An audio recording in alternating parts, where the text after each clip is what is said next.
Robert's oxygen service.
Things were going along pretty well, and the next day there were bread lines.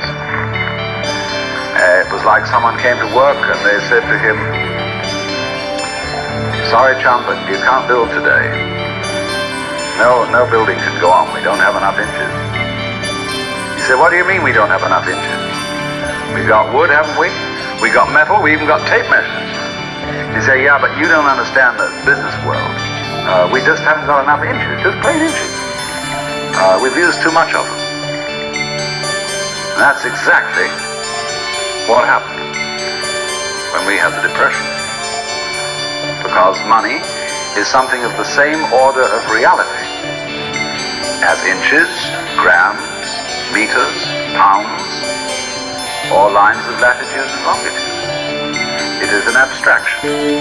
It is a method of bookkeeping to obviate the cumbersome procedures of barter.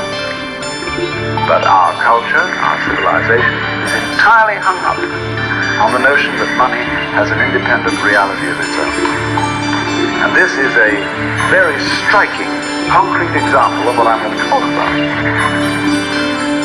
Of the way we are bamboozled by our thoughts, which are symbols, and what we could do to become unbamboozled. Because it's a very serious state of affairs. Most of our political squabbles are entirely the result of being bamboozled by thinking. And it is to be noted that as time goes on, the matters about which we fight with each other are increasingly abstract. And the wars fought about abstract problems get worse and worse. We are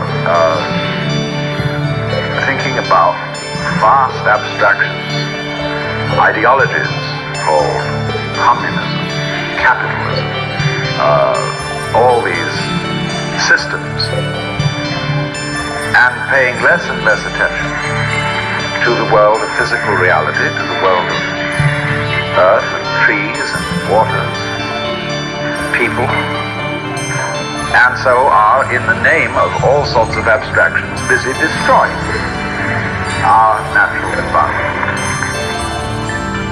Wildlife, for example, is having a terrible problem continuing to exist alongside human beings.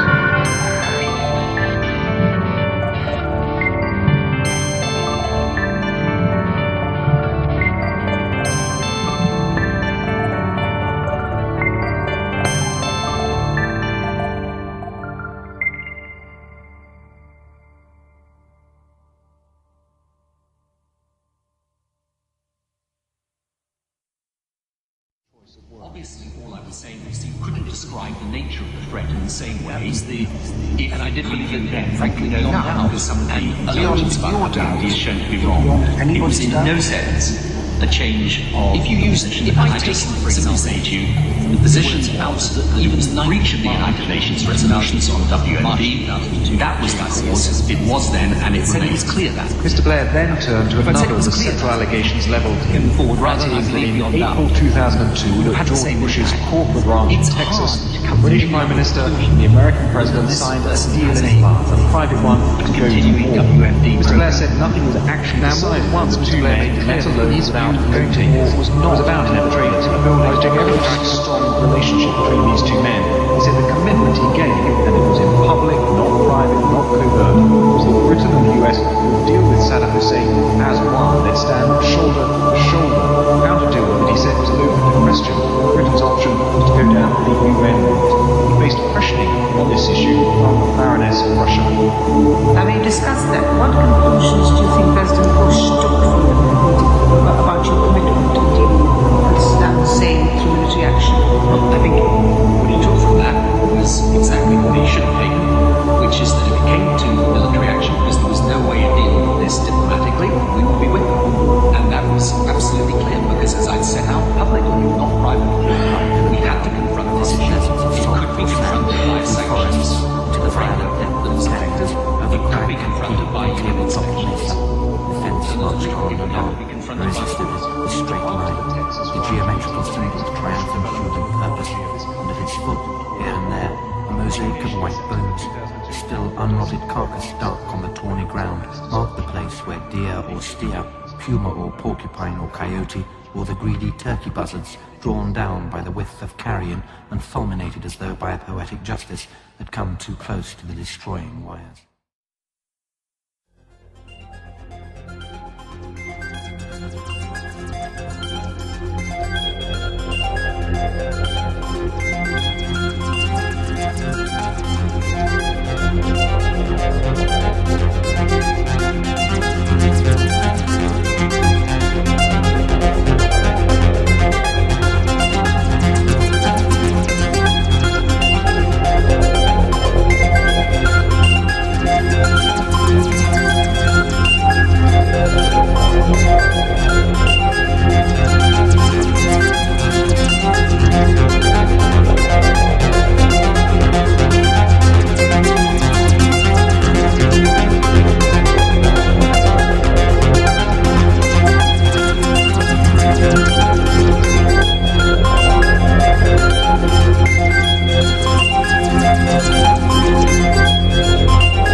You would resort to almost any means to preserve a fellow human being from such a fate, especially if the complaint or disease of heresy from which he suffered was infectious. You would first of all reason with him, and if he was not responsive to reason, you would resort to abuse and to forceful argument, and if he was not responsive to that, you would give him shock treatment and bang him about. If that didn't work, the thumb screw and the rack and the Iron Maiden. And if that didn't work, as a last desperate resort, you would burn him at the stake in the pious hope that in the midst of those searing fires he would think better and make a last act of perfect contrition, and so be rescued from everlasting damnation. And you did all this within the spirit of this is going to hurt me more than it's going to hurt you. In the spirit of a surgeon who is very, very sorry indeed that he has to make you undergo this extremely painful operation. But it is in your best interests, and there really is at least a 50-50 chance that you may survive. And so therefore, in perfectly scientific medical spirit, people may be very arbitrarily and without due process deprived of their civil rights, incarcerated in prisons that are in many cases much worse than prisons for criminals, and generally left to rot, be neglected and ignored, and when bumptious, given shock treatment or put in solitary confinement. For what? Because they have unorthodox and heretical states of consciousness. A lot of these people are not dangerous until provoked into being dangerous by being ignored, by being treated as machines, and generally defined as non-human. And if you are defined as non-human, there's precious little you can do about it, because everything you say that sounds human will be taken as a kind of utterance of a mechanical man, as imitating humanness out of lunatic cunning.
Jack be nimble, Jack be quick.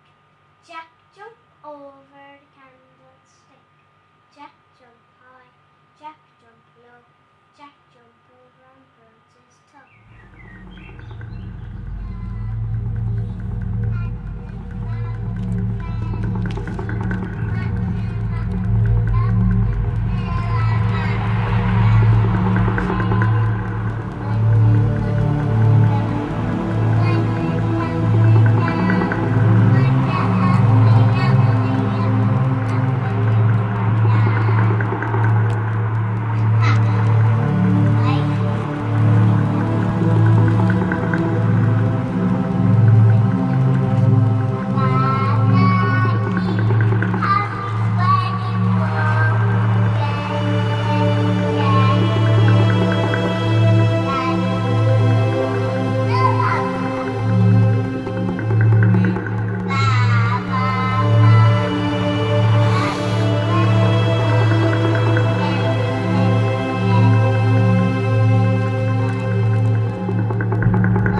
elsewhere. It comes as the Royal Institute mudslide in Guatemala has risen to 86.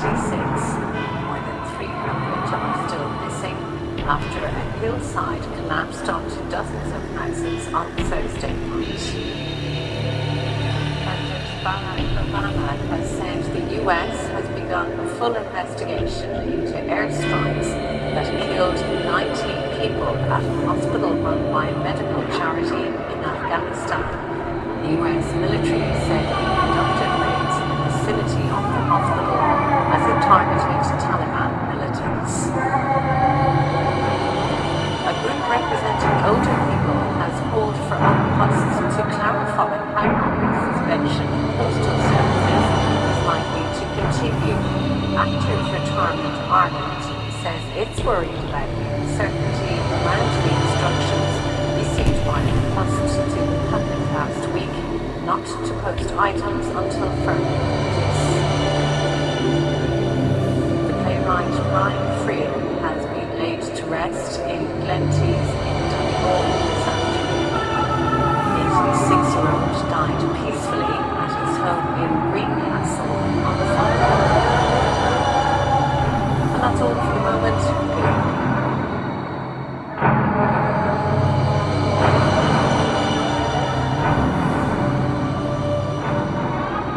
This season, cholesterol-reducing plant sterols can be part of your daily routine with Alan Moore Heart Active Milk.